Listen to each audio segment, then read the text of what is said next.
Hello friends, welcome to R J stories. അപ്പോൾ ഇന്ന് നമ്മൾ വന്നതെന്താണെന്ന് വെച്ച് കഴിഞ്ഞാൽ കേരളത്തിൻ്റെ നിലവിലെ പോക്ക് എങ്ങിട്ടാണെന്നതിനെ കുറിച്ച് ഡിസ്കസ് ചെയ്യാനാണ്. അതായത് കേരളത്തിൻ്റെ ഭാവി, നിലവിൽ ഇനി വരാൻ പോണ യുവാക്കൾക്ക് ഉണ്ടാവാൻ പോകുന്ന തൊഴിലവസരങ്ങൾ, അവർക്ക് ഉണ്ടാവാൻ പോകുന്ന ബുദ്ധിമുട്ടുകൾ, കാര്യങ്ങൾ. അതായത് മാറി മാറി ഭരിക്കുന്ന കേരളത്തിലെ രാഷ്ട്രീയ പാർട്ടികൾ കേരളത്തിനോട് ചെയ്തു വെച്ചിട്ടുള്ള കാര്യങ്ങൾ സംസാരിക്കാനാണ്. അതായത് തൊഴിലില്ലായ്മയിൽ ഇപ്പോൾ കേരളം നമ്പർ 1ലേക്ക് എത്തിക്കൊണ്ടിരിക്കുകയാണ്. എത്തിയെന്ന് തന്നെ വേണമെങ്കിൽ പറയാം. അപ്പോൾ അതിന് കാരണങ്ങൾ പലതുണ്ട്. അതായത് നമ്മൾ അയൽ സംസ്ഥാനങ്ങളൊക്കെ നോക്കുക, തമിഴ്നാട്, ആന്ധ്ര, നമ്മുടെ സൗത്ത് തന്നെ എടുക്കുക. നോർത്തിലേക്ക് പോയതിൽ സൗത്ത് തന്നെ എടുക്കുക. സൗത്ത് തന്നെ എടുത്തു കഴിഞ്ഞ് കഴിഞ്ഞാൽ നമ്മളെക്കാളും വളരെ മുന്നിലാണ് അവർ. കാരണം വെച്ച് കഴിഞ്ഞാൽ അവിടെ നല്ല നല്ല കമ്പനികൾ പുതിയതായി ഇന്ത്യയിലേക്ക് വരുമ്പോൾ അവിടുത്തെ സർക്കാരുകൾക്ക് അവിടേക്ക് എത്തിക്കാൻ സാധിക്കുന്നുണ്ട്. ആ കമ്പനികൾ അവിടേക്ക് എത്തിച്ച് ടാക്സിൽ ഇളവ് കൊടുത്ത്, ഇലക്ട്രിസിറ്റിയിൽ ഇളവ് കൊടുത്ത് അവിടുത്തെ ജനങ്ങൾ തൊഴിൽ കൊടുക്കാൻ പറ്റുന്നുണ്ട്. അപ്പോൾ ഈ അടുത്ത ലാസ്റ്റ് ഒരു 10 കൊല്ലത്തെ കണക്ക് ഏകദേശം എടുക്കുകയാണെങ്കിൽ, 10 കൊല്ലത്തെ എടുക്കണ്ട, നമുക്ക് കുറേ കമ്പനികൾ പുതിയതായി വന്നത് നമുക്ക് നോക്കാം. അതായത് വന്നതെന്ന് പറയുകയാണെങ്കിൽ നത്തിങ് എന്ന് പറയുന്ന ഒരു മൊബൈൽ ബ്രാൻഡ് വന്നിരുന്നു. ഈ അടുത്ത കാലത്ത് ലോഞ്ചായ ഒരു കമ്പനിയാണ്. അതിൻ്റെ ഇന്ത്യയിലെ മാനുഫാക്ചറിങ് യൂണിറ്റ് എന്ന് പറയുന്നത് തമിഴ്നാട്ടിലാണ്. അപ്പോൾ ഇപ്പോൾ നമ്മുടെ കലാലയ രാഷ്ട്രീയവുമായി ബന്ധപ്പെട്ട് നടക്കുന്ന പെൺകുട്ടികൾ പ്രത്യേകം ശ്രദ്ധിക്കേണ്ട ഒരു കാര്യമാണ് ഈ നത്തിങ്ങിൻ്റെ തമിഴ്നാട്ടിലെ ഫാക്ടറി. അവിടെ 95% ജോലി ചെയ്യുന്നത് സ്ത്രീകളാണ്. സ്ത്രീകൾക്ക് മുൻഗണന കൊടുത്തുകൊണ്ടാണ് ആ ഫാക്ടറി ലോഞ്ച് ചെയ്തതും വന്നതും അത് തമിഴ്നാട്ടിലാണ് വന്നത്. പിന്നെ അടുത്ത കമ്പനി എടുക്കുകയാണെങ്കിൽ ഓലെ എന്ന് പറഞ്ഞ സ്കൂട്ടർ എല്ലാവരും കണ്ടിട്ടുണ്ടാവും. ഇലക്ട്രിക്കിൻ്റെ കാലഘട്ടമാണല്ലോ. അപ്പോൾ ഒലെ എന്ന് പറഞ്ഞ സ്കൂട്ടറിൻ്റെ മാനുഫാക്ചർ യൂണിറ്റും വരുന്നത് തമിഴ്നാട്ടിലാണ്. അതുപോലെ ഏതർ എന്ന് പറയുന്ന ഒരു EV സ്കൂട്ടർ ഉണ്ട്. അവരുടെ കമ്പനി തമിഴ്നാട്ടിലൊരു പ്ലാന്റും മഹാരാഷ്ട്രയിലൊരു പ്ലാന്റുമാണ്. പിന്നെ എന്ന് പറഞ്ഞാൽ സിമ്പിൾ വൺ എന്ന് പറഞ്ഞ ഒരു ഇലക്ട്രിക് സ്കൂട്ടർ വന്നിട്ടുണ്ട്. അതിൻ്റെ പ്ലാന്റ് തമിഴ്നാട്ടിലാണ്. കിയ, ഈ അടുത്ത കാലത്ത് ഹ്യൂണ്ടായുടെ സബ്സിഡിയറി ആയ കിയ എന്ന് പറയുന്ന മാനുഫാക്ചർ വന്നു. ഈ കിയയുടെ കമ്പനി കിടക്കുന്നത് എവിടെയാ? ആന്ധ്രയിലാണ് മാനുഫാക്ചറിങ് യൂണിറ്റ്. പിന്നെ സിട്രോൺ, ഫ്രഞ്ച് വാഹന നിർമ്മാതാക്കളായ സിട്രോൺ ഇന്ത്യയിലേക്ക് വന്നിട്ടുണ്ടായിരുന്നു. അവരുടെ പ്ലാന്റ് എവിടെയാണ്? തമിഴ്നാട്ടിൽ 2 പ്ലാന്റ്. പിന്നെ പറയുകയാണെന്നുണ്ടെങ്കിൽ ഇലക്ട്രോണിക്സിലേക്ക് ഒന്നും പോകണ്ട. ഈ അടുത്ത കാലത്ത് ആറ്റംബർഗ് എന്ന് പറഞ്ഞൊരു പുതിയൊരു ഫാൻ ഉണ്ടാക്കുന്ന കമ്പനി ആയിരുന്നു. അതിൻ്റെ കമ്പനി മഹാരാഷ്ട്രയിലാണ്. എന്തിനു പറയണ്, നമ്മുടെ നാട്ടിലെ കമ്പനികൾ ഇപ്പൊ V-Guardനെ എടുത്തു കഴിഞ്ഞാൽ V-Guardന്റെ മെയിൻ ഹെഡ് ക്വാർട്ടേഴ്സ് ഉള്ളൂ ഇവിടെ. അതിന്റെ മാനുഫാക്ചർ യൂണിറ്റ് തമിഴ്നാട്ടിലാണ്. ഇപ്പൊ കീറ്റെക്സ് തമിഴ്നാട്ടിലേക്ക്, ആന്ധ്രയിലേക്കോ തമിഴ്നാട്ടിലേക്കോ എവിടേക്കോ പോയി. ഇനി V-Guardന് ചെറിയ പ്ലാന്റ് ഇവിടെ ഉണ്ടോയെന്ന് എനിക്കറിയില്ല. എൻ്റെ അറിവിൽ V-Guardന്റെ കോർപ്പറേറ്റ് ഓഫീസ് മാത്രമാണ് ഇവിടെ ഉള്ളത്. തമിഴ്നാട്ടിലാണ് അതിൻ്റെ മാനുഫാക്ചറിങ് യൂണിറ്റ്. അപ്പം നമ്മുടെ കേരളത്തിലെ യുവാക്കൾക്ക് ജോലിയില്ല പഠിച്ചിറങ്ങി കഴിഞ്ഞ് കഴിഞ്ഞാൽ. ഇപ്പം യുവാക്കൾ എന്താ ചെയ്യണമെന്ന് എല്ലാവർക്കും അറിയാവുന്നതാണ്. ഓരോ ദിവസം ചെല്ലും തോറും കാര്യങ്ങൾ ഏത് ലെവലിലാണ് പൊയ്ക്കൊണ്ടിരിക്കുന്നത്. നമ്മുടെ നാട്ടിലെ യുവാക്കളുടെ സ്വഭാവവും കാര്യങ്ങൾ ഏത് ലെവലിലാണ് പൊയ്ക്കൊണ്ടിരിക്കണേന്ന് ഓരോ പൂരം, ഷഷ്ടി, പള്ളിപ്പെരുന്നാൾ ഇതൊക്കെ കാണുമ്പോൾ നിങ്ങൾക്ക് വാർത്തകളിൽ തന്നെ മനസ്സിലാവും ഏത് ലെവലിലാണ് കാര്യങ്ങൾ പോകുന്നത്. വേറെ ഒന്നും കൊണ്ട് അവരങ്ങനെ ആഗ്രഹിച്ചിട്ടല്ലത്. അവരിങ്ങനെ ഒരു ഭയങ്കര എക്സ്ട്രീം സ്വഭാവം അവരുടെ മാറാൻ കാരണം അവർ പഠിച്ചിറങ്ങി കഴിഞ്ഞ് കഴിഞ്ഞാൽ അവർക്ക് വിചാരിച്ച പോലുള്ള തൊഴിലില്ല കേരളത്തിൽ. കാരണം എന്താ? ഈ വക കമ്പനികൾ വരുന്നത് മുഴുവൻ മറ്റുള്ള സ്റ്റേറ്റുകളിലേക്കാണ് പോകുന്നത്. എത്രയോ ആളുകൾ ജോലിയാണ്. അപ്പോൾ പറയും സ്ഥലമില്ല, നമ്മുടെ ഭൂമി അതിന് പറ്റിയതല്ല, വെറുതെ പറയണതാണ്. നിങ്ങൾക്ക് നോക്കിയാൽ കാണാം, കേരളത്തിലെ എല്ലാ ജില്ലയിലുള്ളവരും നോക്കുക, ഓരോ ജില്ലയിലുള്ളവർക്കും നോക്കിയാൽ കാണാം, നിങ്ങളുടെ ജില്ലയിൽ തന്നെ സർക്കാർ കൈവശമുള്ള ഭൂമിയിൽ എത്രയോ ഭൂമികൾ വെറുതെ കിടക്കുന്നത് കാണും. അതിൽ തന്നെ സർക്കാരിൻ്റെ തന്നെ ഉടമസ്ഥയിലുള്ള കമ്പനികളും ഫാക്ടറികളും നിങ്ങൾക്ക് കാണാൻ പറ്റും പൂട്ടി കിടക്കുന്നത് ഇഷ്ടം പോലെ കേരളത്തിലുടനീളം.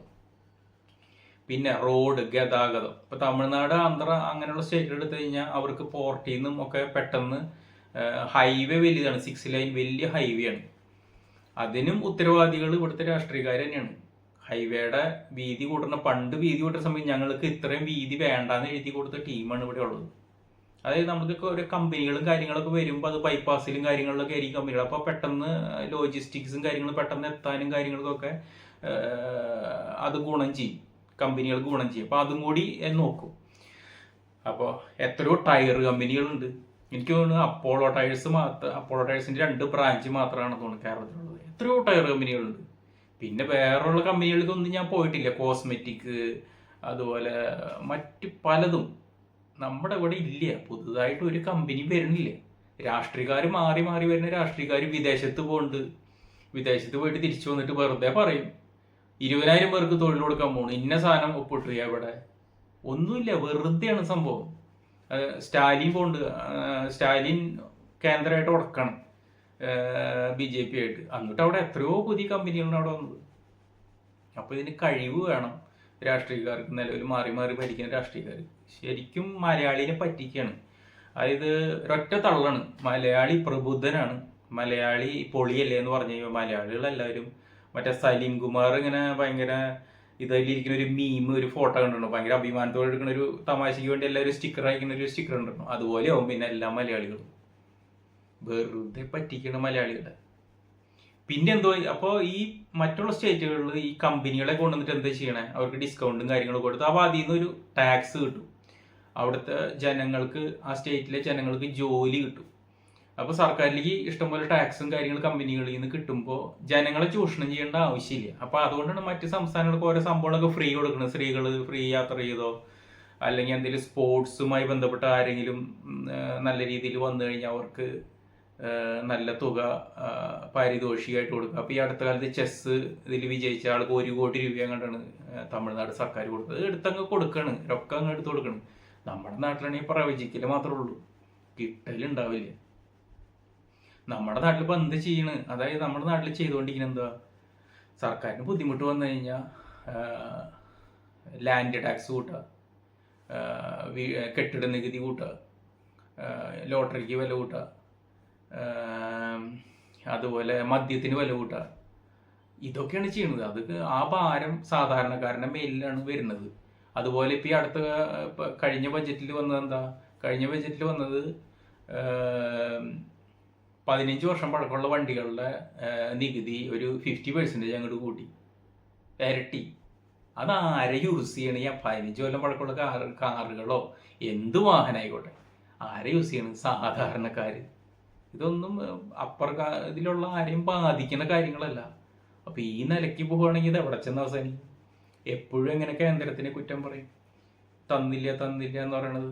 കോടതി പോലും കേരളത്തിനെ വിമർശിച്ചു. കേന്ദ്രം തന്നില്ല എന്ന് പറയണത് ശരിയല്ല എന്ന് പറഞ്ഞ് വിമർശിച്ചു. കൃത്യമായ കണക്കുകളോ കാര്യങ്ങളോ ഇല്ല. ഇതിപ്പോൾ ഈ ലെവലിൽ പോകണമെങ്കിൽ എന്ത് ചെയ്യും? ഇപ്പം ജനങ്ങളെങ്ങനെ ദ്രോഹിക്കുകയാണ് ശരിക്കും മാറി മാറി വരുന്ന സർക്കാരുകൾ. ജനങ്ങൾ ശരിക്കും ദ്രോഹിക്കുകയാണ്. ഇതിപ്പോൾ ഒരുമാതിരി ദിലീപിൻ്റെ സിനിമയിൽ പറഞ്ഞ ഒരു അവസാനം ഇങ്ങനെ പറയാവോ? റോസിക്ക് എന്നെ ഇഷ്ടമല്ലെങ്കിൽ റോസി വീട് വിട്ട് എവിടേക്കെങ്കിലും പൊക്കോളം എന്ന് പറഞ്ഞാൽ നമ്മൾ ജനങ്ങളോട് ഇവിടുന്ന് എവിടേക്കെങ്കിലും പൊക്കോളം പറയാവോ അവസാനം ഇവിടുത്തെ രാഷ്ട്രീയക്കാർ? ആ രീതിയിലാണ് കാര്യങ്ങൾ പോകുന്നത്. ഇതവിടെ ചെന്ന് അവസാനിക്കുന്ന ഒരു പിടിയുമില്ല. ഒരുത്തനും ഇവിടെ പഠിച്ചിറങ്ങി കഴിഞ്ഞാൽ മര്യാദയ്ക്ക് ജോലിയില്ല. അതായത് ഒരു 3-4 ലക്ഷം വരുന്ന ഗവൺമെൻറ് ജോലിക്കാരെ മാത്രം തീറ്റിപ്പോറ്റാനാണ് നമ്മളെ സാധാരണക്കാരെല്ലാവരും പണിയെടുക്കുന്ന. സത്യത്തിൽ സാധാരണക്കാരുടെ ടാക്സ് മുഴുവൻ പോണതും ആ കുറച്ച് പേരെ തീറ്റിപ്പോറ്റും. 3.5 കോടി ജനങ്ങളോടത്ത് 3-4 ലക്ഷം വരുന്ന സർക്കാർ ജീവനക്കാരെ മാത്രം തീറ്റിപ്പോറ്റുക എന്നൊരൊറ്റ ലക്ഷ്യത്തോടെയാണ് ഈ കാര്യങ്ങൾ പോണത്. അതായത് നിസ്സാര ഉൽപാദനം പോലും ഇല്ലാത്ത കേരളത്തിലെ കൃഷി വകുപ്പിൽ തന്നെ എത്രയോ ആൾക്കാരെ ശമ്പളം മേടിക്കണേ. അപ്പം അത് നോക്കിയിട്ട് കാര്യമില്ല. ഒരു രക്ഷയില്ലാത്ത രീതിയിലേക്കാണ് കേരളം കൂപ്പ് കുത്തിക്കൊണ്ടിരിക്കുകയാണ്. കേരളം ഒരു ലെവലിലേക്ക് താന്ന് പോയിക്കൊണ്ടിരിക്കുകയാണ്. തൊഴിലില്ലായ്മ, ക്രൈം എല്ലാം കൊണ്ടും അടിയിലേക്ക് പോയിക്കൊണ്ടിരിക്കുകയാണ്. എല്ലാ മേഖലകളിലും പ്രശ്നങ്ങളായിക്കൊണ്ടിരിക്കുകയാണ്. ഇതൊക്കെ ഈ മാറി മാറി വരുന്ന സർക്കാരുകൾ ഇനിയെങ്കിലും മര്യാദയ്ക്ക് പ്രവർത്തിച്ചില്ലെങ്കിൽ ഈ സ്റ്റേറ്റ് ഇല്ലാതെയാവും. ഈ സ്റ്റേറ്റ് ഇല്ലാതെ യാതൊരു സംശയം വേണ്ട. ഈ സ്റ്റേറ്റ് ഒന്നിനും കൊള്ളില്ല. അത് ആർക്കും വേണ്ടാത്ത ഇന്ത്യയുടെ ഒരു മൂലയിൽ കിടക്കുന്ന ഒരു സ്റ്റേറ്റ് ആയിട്ട് മാറും. അതിലേക്കാണ് കാര്യങ്ങളുടെ പോക്ക്. ഇത് കലാലയ രാഷ്ട്രീയങ്ങളിൽ കൊടി പിടിച്ച് നടക്കുന്ന ചെറിയ പിള്ളേരായാലും എല്ലാവരും നോക്കിയാൽ മതി. നിങ്ങൾ ഗൂഗിൾ എടുത്ത് നോക്കുക, എത്ര കമ്പനികൾ ഈ അടുത്ത കാലത്ത് ഇന്ത്യയിലേക്ക് വന്നിട്ടുണ്ട് നിങ്ങൾ നോക്ക്. എത്ര കമ്പനികൾ വന്നിട്ടുണ്ട് നോക്ക്. സ്വദേശ കമ്പനികളായാലും വിദേശ കമ്പനികളായാലും എത്ര കമ്പനികൾ വന്നില്ല. അത് എത്ര കമ്പനികൾ കേരളത്തിൽ വന്നിട്ട് ഒരു 10,000 പേർക്കോ 10,000 പേർക്കോ ജോലി കൊടുക്കാൻ സാധിച്ചിട്ടുണ്ടെന്ന് നിങ്ങൾ ചെക്ക് ചെയ്യും. നിങ്ങൾ ഇതിൻ്റെ പിന്നാലെ നടക്കുമ്പോൾ നിങ്ങൾ ചെക്ക് ചെയ്ത് നോക്കുക. എന്നിട്ട് നിങ്ങൾ തീരുമാനിക്കുക, ഇങ്ങനെ പോയാൽ മതിയോ കേരളം, ഇങ്ങനെ പോയാൽ മതിയോ എന്ന് നിങ്ങൾ തീരുമാനിക്കുക. ഇതാണ് നിലവിലെ സാഹചര്യം. വളരെ മോശം സാഹചര്യമാണ്. ഇനി അങ്ങോട്ട് ചെല്ലും തോറും യുവാക്കൾക്ക് തീരെ പൈസ ഇല്ലാത്തൊരു അവസ്ഥയിലേക്ക് കാര്യങ്ങൾ വരും. എന്ത് ജോലിക്ക് പോയാലും നിസ്സാര 7,000-6,000 രൂപ ജോലിക്ക് ഇവിടെ പോകേണ്ടി വരും. ഇല്ലെങ്കിൽ സ്റ്റേറ്റ് വിട്ട് പോകേണ്ടി വരും, അല്ലെങ്കിൽ രാജ്യം വിട്ട് പോകേണ്ടി വരും. അതാണ് നിലവിൽ കേരളത്തിലെ യുവാക്കളുടെ അവസ്ഥ. യുവാക്കളുടെ മാത്രമല്ല, മധ്യവയസ്കരായാലും എല്ലാവർക്കും തൊഴിലില്ലാത്തൊരു ഭയങ്കര ബുദ്ധിമുട്ട് കേരളത്തിലുണ്ട്. കേരളത്തിൽ പൈസയുടെ റൊട്ടേഷൻ തീരെ ഇല്ലാത്തൊരു രീതിയിലേക്കാണ് കാര്യങ്ങൾ പോകുന്നത്.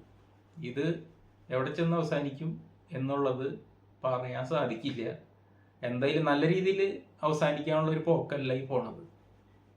അപ്പോൾ ഇത്രേ പറയാനുള്ളൂ ഇതിനെക്കുറിച്ച്. അപ്പോൾ RJ stories signing off. Thank you.